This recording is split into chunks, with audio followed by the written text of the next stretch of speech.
watch them for your viewing enjoyment. Black, Asian, Minority, Ethnic, BAME Students Officer.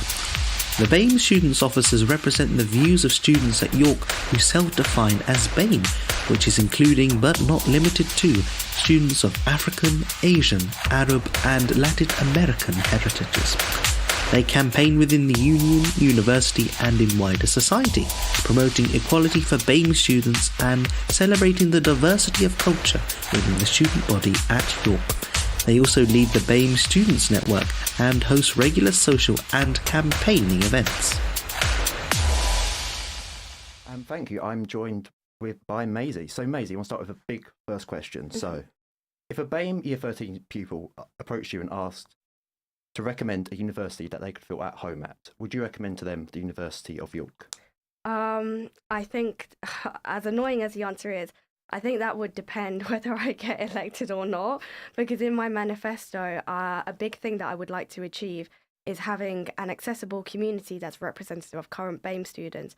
So to me, that means parts of your culture and things that make you feel at home accessible in York.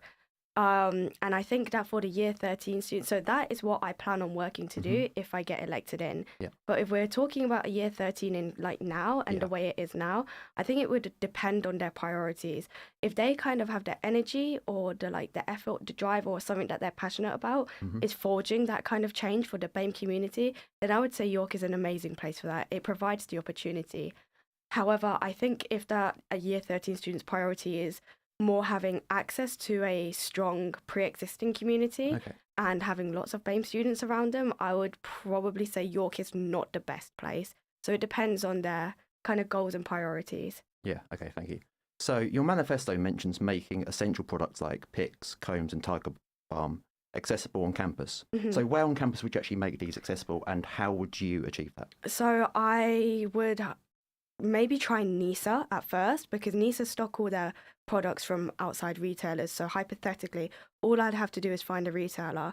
And I have a few friends who have some small businesses where they make and sell kind of durags. So I would try to stock those products. So not only would you have accessible community products, but it would be supporting a small Black-owned business run by students, which I think ethically is quite important. And if Nisa kind of can stock them, but it's not at an affordable price, there's a markup. I spoke with the head of kind of Yusu about this, how it would be done. And Yusu would be able to hold the products in their reception.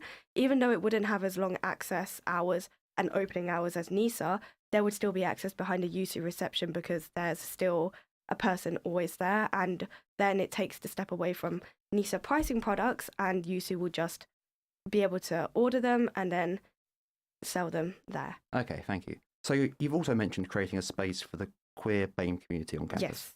Do you not think that the LGBT plus provisions already on campus don't provide enough for queer people of colour already?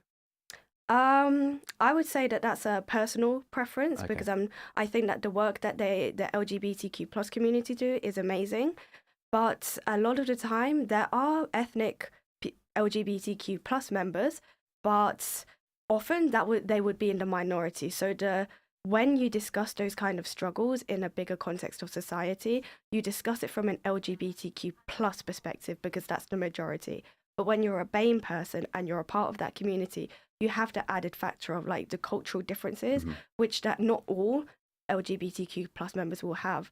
So the work that they do is amazing for the community, but I would want to make it a bit more direct and streamline the focus to be able to share those BAME specific and have those added factors of cultural differences. Okay, thank you. I think you've got 40 more seconds left. So what would that space actually look like on campus? How would it take? What form would it take? I think it would be whatever meets the demand, because there's no point making a society if no one's going to turn up.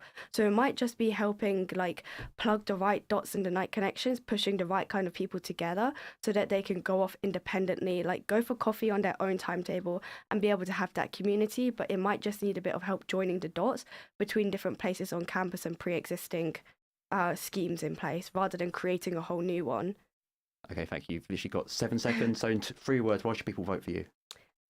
I don't know, please vote. That's amazing, thank you. And so that concludes our interview with Maisze. We're cutting to, I believe, an interview with Exiting Activities Officer Rohan.